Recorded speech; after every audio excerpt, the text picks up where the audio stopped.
Hello and good morning students. अपनी पिछली classes में हमने जो हमारा पाठ है पंचमः पाठः सुक्ति मौक्तिकम के हम अभ्यास के प्रश्नों को हल कर रहे थे। तो हमने पहला एक पदेन उत्तरम लिखत है। हमारा पहला प्रश्न है वित्ततः क्षीणः कीदृशः भवति। वित्ततः अगर हमारा धन जो है वो नष्ट हो गया तो फिर क्या होता है, तो वित्तता क्षीणः वित्तमेति च, है ना, कि हम फिर से धन को कमा सकते हैं। तो यहाँ पर आएगा वित्तमेति। फिर है कस्य प्रतिकूलानि कार्याणि परेषां न समाचरेत। किस प्रकार के जो कार्य हैं जिनको हमें दूसरों से नहीं बोलना चाहिए। तो आत्मनः प्रतिकूलानि, जब जो बातें हमको खुद के लिए अच्छी नहीं लगती वह बातें हमें दूसरों से भी नहीं करनी चाहिए। आत्मनः प्रतिकूलानि कार्याणि परेषां न समाचरेत, जो हमें अपने लिए अनुकूल नहीं लगती वह बातें हमें दूसरों से भी नहीं करनी चाहिए। फिर है अगला प्रश्न है कुत्र दरिद्रता न भवेत। किस बात में हमें दरिद्रता नहीं करनी चाहिए। तो प्रिय वाक्य प्रदानेन, मीठा बोलने में हमको किस प्रकार की दरिद्रता है ना, मीठा ही बोलना चाहिए, सबसे प्रिय ही बोलना चाहिए, प्रिय वाक्य बोलना चाहिए। अगला प्रश्न है वृक्षाः स्वयं कानि न खादन्ति। वृक्ष जो स्वयं के क्या नहीं खाते। तो वृक्ष जो है स्वयं के फल कभी भी नहीं खाते हैं, वो हमेशा फल दूसरों को ही देते हैं। जब हम वृक्ष को पत्थर मारते हैं तब भी वह हमें फल देता है ना।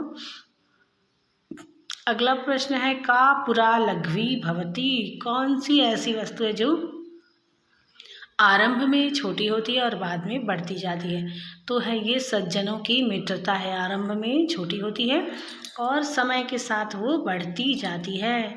इसके बाद है स्टूडेंट्स दूसरा प्रश्न अधोलिखित प्रश्नानाम उत्तराणि संस्कृत भाषया लिखत। जो आपको नीचे प्रश्न दिए हुए हैं इनके उत्तर संस्कृत भाषा में लिखना है। तो इसका पहला प्रश्न है यत्नेन किम रक्षेत वित्तम वृत्तम वा। यत्नपूर्वक किसकी रक्षा करनी चाहिए, चरित्र की या पैसे की। तो प्रयत्नपूर्वक चरित्र की रक्षा करनी चाहिए। पैसे तो फिर से कमाए जा सकते हैं, धन दौलत तो फिर से कमाए जा सकते हैं, परंतु चरित्र एक बार अगर नष्ट हो गया तो उसको पाना हमारे लिए कठिन होता है, मुश्किल होता है और कभी वो हमको फिर से दोबारा नहीं मिल सकता।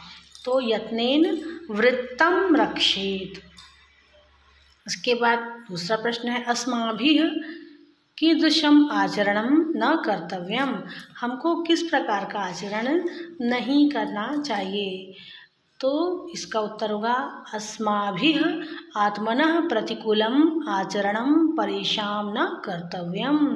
हमारे द्वारा स्वयं को जो अच्छा ना लगे वैसा व्यवहार हम दूसरों के साथ भी नहीं करना चाहिए हमें। अगला प्रश्न है जंतवः केन तुष्यन्ति। किस बात से जो सारे प्राणी हैं वो प्रसन्न होते हैं, किस बात से। तो जंतवः प्रिय वाक्य प्रदानेन तुष्यन्ति। मीठी वाणी बोलने से सारे जो जीव जगत है वह प्रसन्न होते हैं, सारे लोग प्रसन्न होते हैं, वो चाहे पशु हो या मनुष्य हो।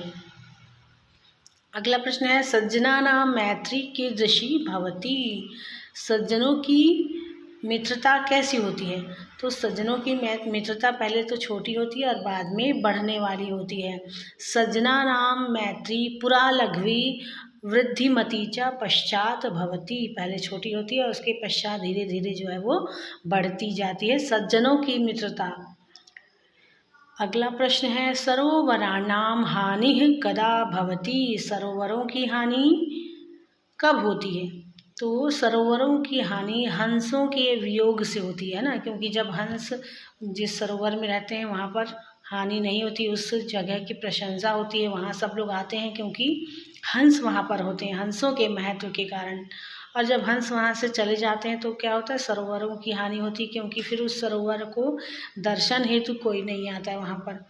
इसलिए सरोवराणाम हानि मरालयः सह वियोगेन भवति। सरोवरों की हानि होती है जब वहाँ से जो हंसों से वियोग होने पर सरोवरों की हानि होती है।